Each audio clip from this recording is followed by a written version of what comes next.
안녕하십니까. 한림부동산TV 황태성입니다. 박진수입니다.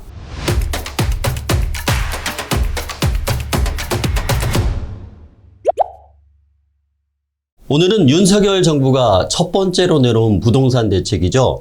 6.21 부동산 대책 중 분양가 상한제 개편안에 대한 부분과 4일날 투기 과열지구와 조정대상지구 해제에 대한 내용들이 있었는데 오늘은 이 내용 알아보도록 하겠습니다. 먼저 분양가 상한제 개편안에 대해서 내용 알아보도록 하겠습니다.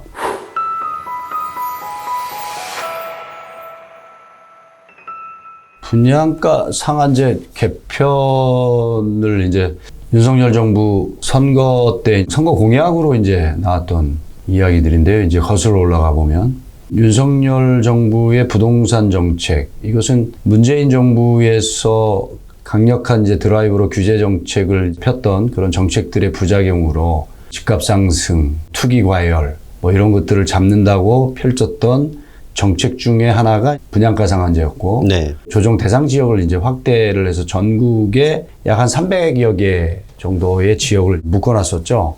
근데 그럼에도 불구하고 이제 풍선 효과, 기타 규제 정책과는 반대로 집값이 상승하는 이제 그러한 이제 역효과가 있었습니다. 네. 그래서 윤석열 정부에서도 지금 굉장히 이제 고민이 이 부동산 정책을 어떻게 펼쳐갈 것인가에 대해서 아마 고민이 많을 텐데요. 그 중에 하나가 이제 분양가 상한제에 대한 합리화 방안을 이제 꺼내 들었습니다. 그래서 그 당시에 묶어놨던 300여 군데의 서울시를 비롯해서 지방 군소도시의 부분 중에 세종시를 제외한 지방에서는 대구와 그다음에 대전 등 한 10여 군데 이상을 조정 대상 구역에서 해제를 했고, 분양가 상한제도 이제 완화를 했습니다. 근데 서울에서는 지금 이슈화되고 있는 게 고덕지구의 지금 공사비 문제로 인해서 건설회사와 조합이 소송까지 이어지는 이제 그런 웃지 못할 해프닝이 벌어지고 있는데요. 네. 그 이유는 뭐라고 보십니까?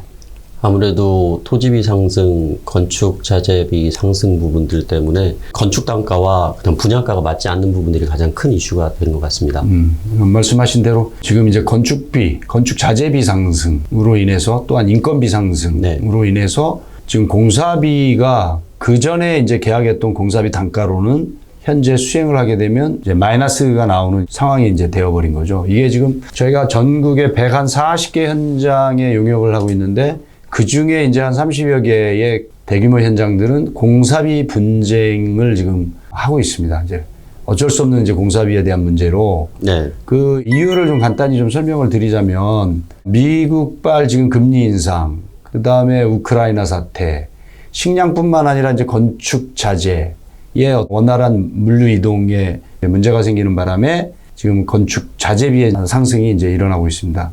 그런 것들이 이제 철근, 레미콘, 내장재, 뭐 유리, 뭐 기타 등등 모든 자재들이 물가 상승에 피해를 입고 있다고 할 수 있을까요? 재작년 하반기서부터 작년 초에 이제 수주한 현장들은 수주할 때의 공사 단가가 우리가 아파트가 공사비가 평당 400만 원 초반대였다. 평당가로. 이제 이런 것들이 지금은 이제 500만 원을 이제 윗도는 가격을 가져야만 공사를 할 수가 있어요.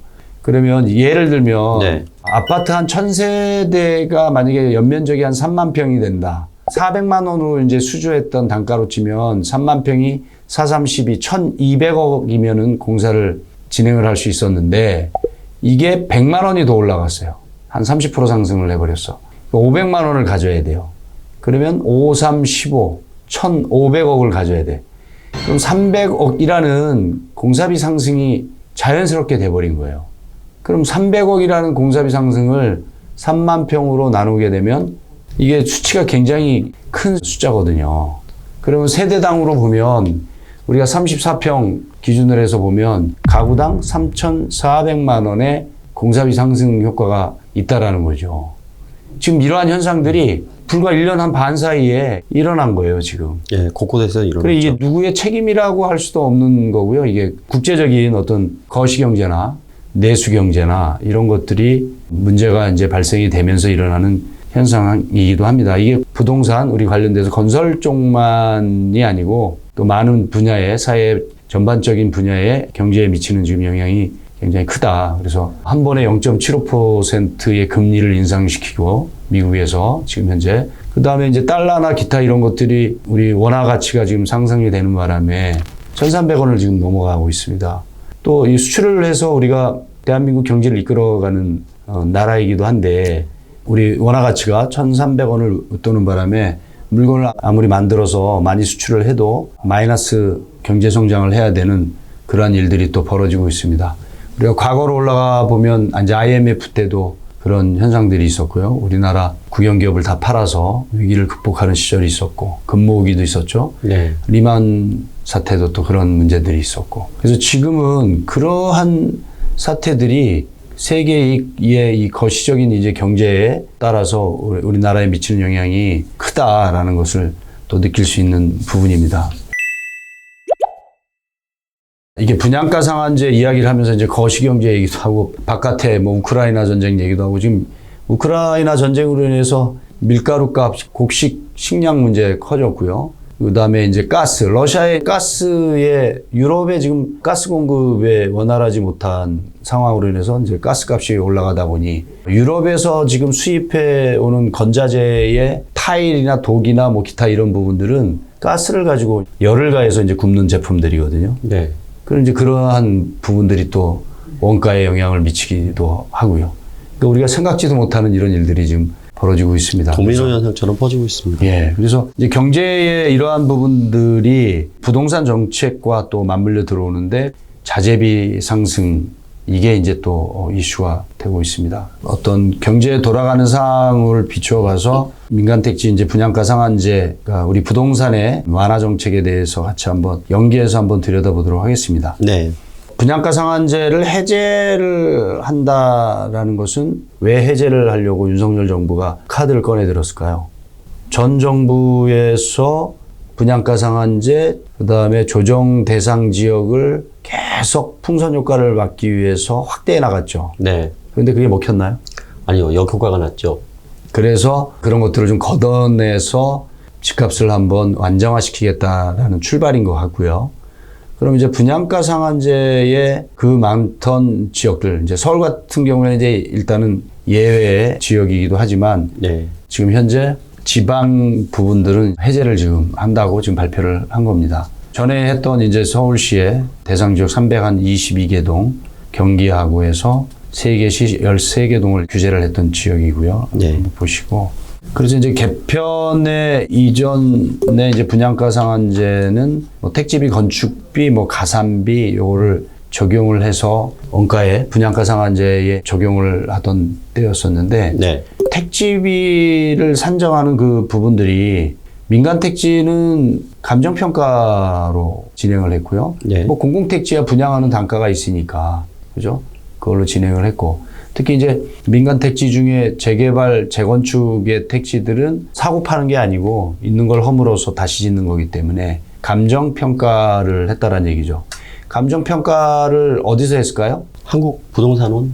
부동산원. 예, 그렇죠. 감정평가. 자, 그럼 우리가 청년주택 2030도 그렇고 부동산원, 옛날에 감정평가원의 이제 이야기가 자주 나와요. 정부의 정책상 한국 부동산원은 정부 정책에 따라서 감정평가가 네. 바뀌는 것 같아요.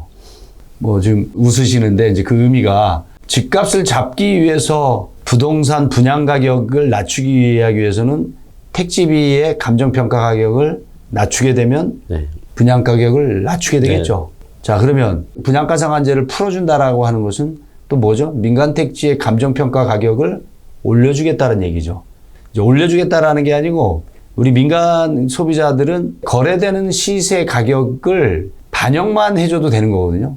만약에 고덕에 재건축하는 그 가격이 평당 뭐 토지비가 3천만 원이다. 3종 일반 주거 기준에서. 그런데 그 인근에 거래되는 가격이 5천만 원이에요.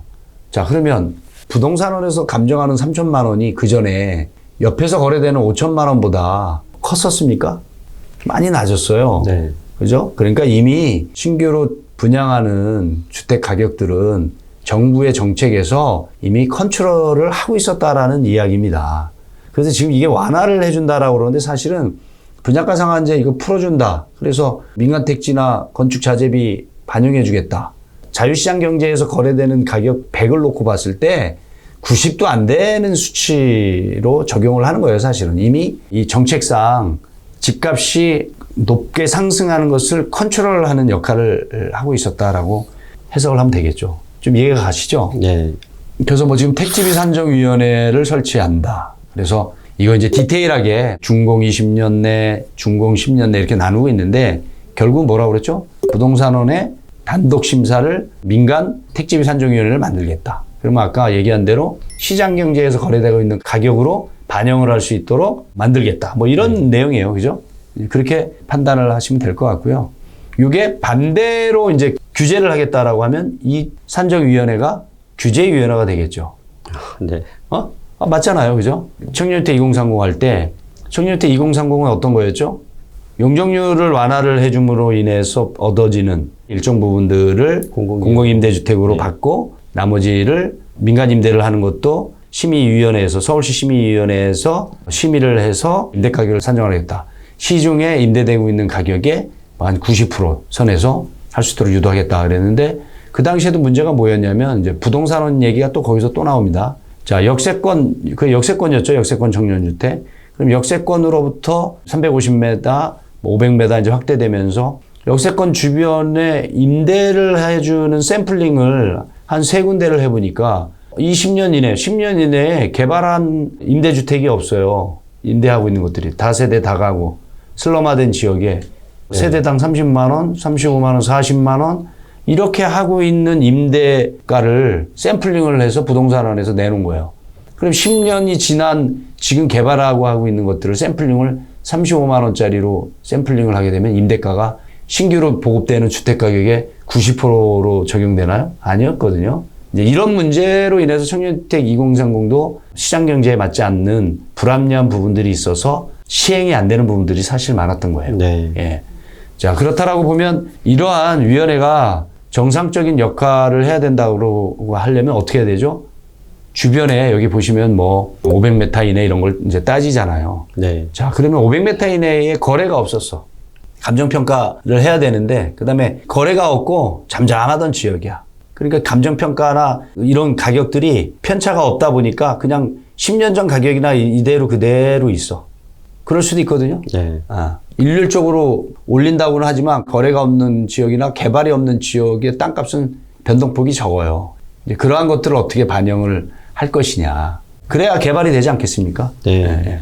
그래서 아마 1km까지 그 거리를 확대한 것 같습니다. 네네네. 그리고 이제 상한제 적용 대상의 민간정비 사업의 필수 비용 반영. 여기 네. 주거 이전비, 영업손실 보상비, 명도 소송비, 이주비에 대한 금융비, 총회 운영비, 이제 이런 것들이 그전에는 뭐 적용이 되는 것도 있고 안 되는 것도 있는데 이런 것도 확대를 해서 적용을 해줄 수 있도록 해주겠다. 네. 라고 이렇게 보시면 됩니다.